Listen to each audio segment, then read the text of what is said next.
안녕 카티큰 저인턴입니다. 제가 이전 영상에서 너무 많이 말해가지고 조금 질리실 수도 있는데 제가 회사를 다닐 때 브이로거 분들이랑 협업을 진짜 많이 했거든요. 특히나 이전 영상 광고 잘 받는 유튜브에 대해서 얘기를 했을 때 프로세스 이코노미 책을 추천하면서 브이로그가 광고를 잘 받는 이유에 대해서 얘기를 했었는데요. 오늘은 브이로그 중에서도 광고를 잘 받는 채널들의 5가지 공통적인 특징을 한번 얘기해보려고 합니다. 여기서 광고를 잘 받는 의 뜻은 광고 제안뿐 아니라 최종 선정까지 잘 돼가지고 실제로 광고를 하는 케이스들을 말합니다.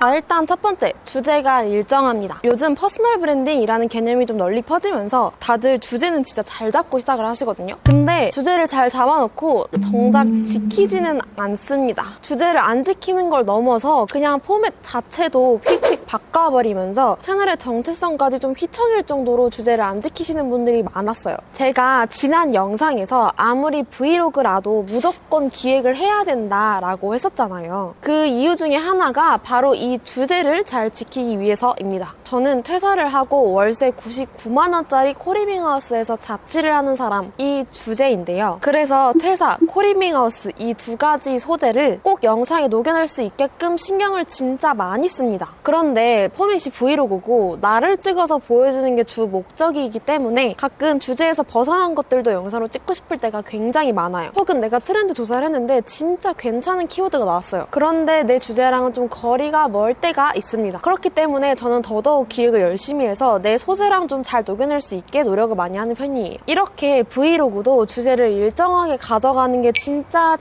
중요합니다. 내가 직장인 브이로그로 주제를 잡았는데 갑자기 카페 투어를 간다거나 그냥 친구들이랑 노는 일상을 올린다거나 혹은 공복 유산소 비포 애프터를 올린다거나 갑자기 제품 리뷰를 한다거나 이런 식으로 뒤죽박죽 영상을 만들면 광고를 떠나서 1차적으로 자신의 채널에 진짜 안 좋아요. 두 번째, 유튜브 피드가 잡지를 보는 것 같다. 광고주가 유튜브를 선정할 때 어떻게 선택하는지 혹시 생각해본 적 있으신가요? 영상을 하나하나 다 볼까요? 절대 아닙니다. 그들도, 광고주들도 굉장히 바빠요. 제 영상을 많이 보신 분들이랑 알겠지만 광고 하나를 진행하려고 할 때 크리에이터 여러 명한테 연락한다고 했잖아요. 근데 그 여러 명한테 연락을 하기 전에 일단 괜찮은 크리에이터를 먼저 찾을 거란 말이에요. 근데 그 몇십 명이나 되는 크리에이터들의 영상 하나하나 다 보고 있을 시간이 없습니다. 그럼 어떻게 1차적으로 이 크리에이터들을 선정할까요? 바로 유튜브 피드를 체크합니다. 괜찮은 유튜버가 나왔을 때 일단 그 사람의 채널을 먼저 들어가고 무의식적으로 배너랑 로고를 먼저 체크를 해요. 그 다음에 스크롤 한번 쭉 내리면서 전체적인 영상을 체크해. 여러분들이 광고주라면 이렇게 스크롤을 내렸을 때 전체적으로 좀 잘 어울리고 예쁜 채널을 선택하실래요? 아니면 되게 중구난방인 채널을 선택하실래요? 특히나 광고주, 즉 브랜드는 아무나 뽑아서 광고를 주는 게 아니거든요. 자신의 제품을 잘 표현해줄 수 있는 사람을 원합니다. 그리고 진짜 똑똑한 광고주들은 자신의 브랜드가 추구하는 이미지와 비슷한 크리에이터를 찾아요. 그런데 내 피드가 중구난방이라서 이도 저도 아닌 이미지라면? 세 번째, 자신만의 톤이 있다. 이거는 앞서 말했던 배너, 로고, 피드도 다 포함된 사항이에요. 그런데 이제 영상 자체에도 자신만의 일정한 톤이 있는 분들이 있습니다. 같은 브이로그라고 해도 사실 영상을 보면 스타일이 다 다르잖아요. 레오제이님처럼 예능형 브이로그, 슈트님처럼 약간 감성 한 편의 예술작품 같은 브이로그도 있고요. 카메라를 보고 얘기하면서 되게 친근하게 하는 브이로그, 혹은 카메라를 보지 않거나 말하지 않고 말자막만 사용하는 브이로그. 그 외에도 반말, 존댓말, 구어체, 문어체, 빈티지한 색감, 톤다운 색감, 몽환적인 색감 등등등 진짜 영상 스타일은 너무나도 다양합니다. 광고를 잘 받는 브이로그들을 보면 각자 자신만의 일정한 톤이 있어요. 그리고 그 톤이 배너, 로고, 썸네일 뿐만 아니라 영상 콘텐츠 자체에도 묻어나 있어요. 그런데 자기만의 톤이 너무 강하면 타겟이 너무 뾰족하지 않을까요? 라는 걱정할 수 있습니다. 자, 그런데 여러분, 불특정 다수가 모이는 거랑 내가 가지고 있는 톤을 좋아하는 사람들이 모이는 거, 이 두 그룹은 진짜 밀도의 차이가 엄청 날 겁니다. 자, 기억해야 할 게 브랜드가 우리한테 광고를 주는 이유는 구매 전환율을 위해서예요. 그래서 자신의 브랜드랑 톤이 맞는 사람을 찾으려고 하는 거고, 흔하게 볼 수 있는 채널이 아니라 자신만의 확실한 톤이 있는 채널을 찾으려고 하는 겁니다. 네 번째, 강점 혹은 차별점이 있다. 운동이면 운동, 갓생이면 갓생, 요리면 요리, 캠핑이면 캠핑. 확실한 그 사람만의 강점이 있는 채널들이 있어요. 제가 예전에 들었던 예시를 다시 한번 가져올게요. 운동화 브랜드였는데 운동을 자주 하는 사람이었으면 좋겠는데 헬스보다는 필라테스를 했으면 좋겠고 한강 러닝 브이로그가 가능한 액티브한 모드의 채널이었으면 좋겠다 라고까지 진짜 디테일하게 요구를 하는 분들이 있습니다. 그 광고주들은 왜 그랬을까요?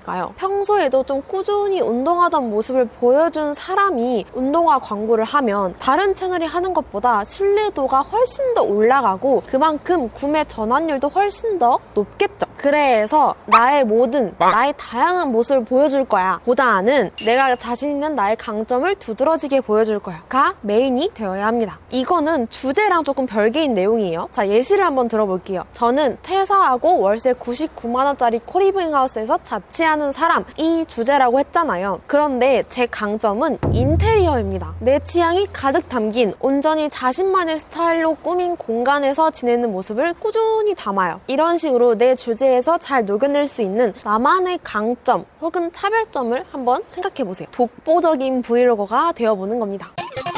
자, 마지막 진짜 제일 중요한 5번째. 최소 2년 이상은 했다. 뻔하지만 진짜 제일 중요한 거예요. 제가 일하면서 브이로거들을 쭉 정리하고 리스트화를 해서 광고주들한테 넘길 때 자세히 보니까 웬만큼 좀 규모가 조금이라도 있는 브이로거들은 대부분 최소 2년은 꾸준히 브이로거를 했더라고요. 최근에 약간 1개월 만에 3만 구독자, 3개월 만에 실버 버튼 이런 식으로 몇 개월 만에 몇만 구독자, 몇 개월 만에 몇백만 조회수 이런 문구가 되게 많잖아요. 그런데 그런 문구를 보면 진짜 자연스럽게 불안해질 수밖에 없거든요. 아, 내가 잘 못하고 있는 건가? 이러면서 괜히 나만 뒤처진 것 같고. 그런데 여러분, 브이로그라는 포맷 자체를 일단 이해를 먼저 해야 됩니다. 가끔 브이로그가 주제라고 착각을 하시는 분들이 있는데 브이로그는 주제라기보다는 형식, 포맷에 더 가까워요. 그래서 브이로그를 하기 전에는 이 브이로그라는 포맷에 대해 먼저 이해를 해야 되는데 브이로그는 아무리 기획을 열심히 한다 해도 그리고 아무리 좋은 정보를 준다고 해도 다른 포맷들에 비해서 성장이 더딥니다. 왜냐하면 브이로그잖아요. 다른 것보다 나를 보여주는 게 더 우선이기 때문이에요. 그래서 성장이 더딘 건 어쩔 수가 없어요. 자, 예를 들어서 인테리어 가성비 아이템 추천을 주제로 정보 전달 형식의 영상이 있고 브이로그 형식의 영상이 있습니다. 그러면 사람들은 대부분 브이로그가 아니라 정보 전달 형식의 영상을 클릭해요. 아마 저도 그럴 거예요. 저도 그렇고 다른 사람들도 다 그럴 겁니다. 그래서 브이로그 할 때는 이 점을 항상 인지를 하고 있어야 됩니다. 그렇기 때문에 몇 개월 만에 몇만 이런 식으로 빠르게 성장하는 걸 목표로 하기보다는 바르게 성장하는 걸 목표로 해야 되는 게 브이로그예요. 한 가지 팁을 드리자면 올해 안에 구독자 1만 이런 목표보다는 일주일에 하나씩 영상 20개 업로드 이런 목표를 잡아야 합니다. 그럼 숫자에 덜 집착하면서 빠른 성장에 조금 더 집중할 수 있거든요. 여러분, 옛날에 심리학과 교수가 쥐 2마리를 가지고 실험을 했었는데요. 쥐 꼬리에 전기 충격을 주는 무언가를 연결을 하고 쳇바퀴 2개를 같이 넣어놨습니다. 전기 충격이 들어올 때 A쥐가 쳇바퀴를 굴리면 전기 충격이 멈추게 했고 B쥐는 쳇바퀴를 돌려도 전기 충격이 멈추지 않게 만들었어요. 그리고 나중에 실험 결과를 봤을 때 A쥐보다 B쥐가 훨씬 더 우울하고 스트레스를 많이 받았다고 해요. 즉, 내가 컨트롤할 수 있는 상황이 아니라면 사람들은 쉽게 우울하고 스트레스를 받는다는 겁니다. 자, 그런데 올해까지 1만 구독자 달성과 일주일에 한 개씩 영상 20개 업로드 중에서 내가 더 잘 컨트롤할 수 있는 목표는 뭘까요? 바로 2번째 목표입니다. 특히나 브이로그 목표를 설정할 때 이런 식으로 얼마 안에 몇만 구독자보다는 영상 20개 업로드 이런 식으로 내가 충분히 컨트롤할 수 있게끔 목표를 잡는 게 제일 중요해요. 아까도 말씀드렸다시피 지금 좀 규모가 있는 브이로거들 그리고 광고를 잘 받는 브이로거들 최소 2년은 꾸준히 브이로그를 해왔어요.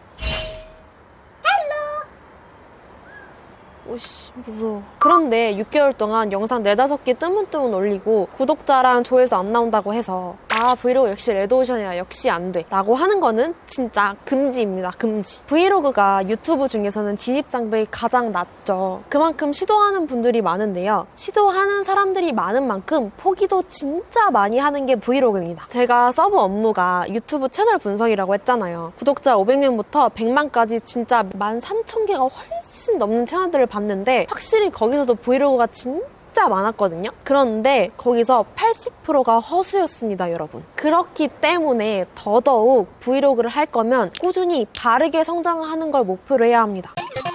솔직히 말씀드리자면 이렇게 꾸준히 바르게 성장하는 거에 집중하면 금방금방 클 거예요 라는 말은 못 해드려요. 아까도 설명했듯이 브이로그라는 포맷 자체의 특성이 따로 있기 때문이에요. 하지만 꾸준히 바르게 성장하는 거에 집중을 해서 브이로그를 하게 된다면 광고 잘 받는 브이로그 채널로 튼튼하게 성장할 수 있을 겁니다.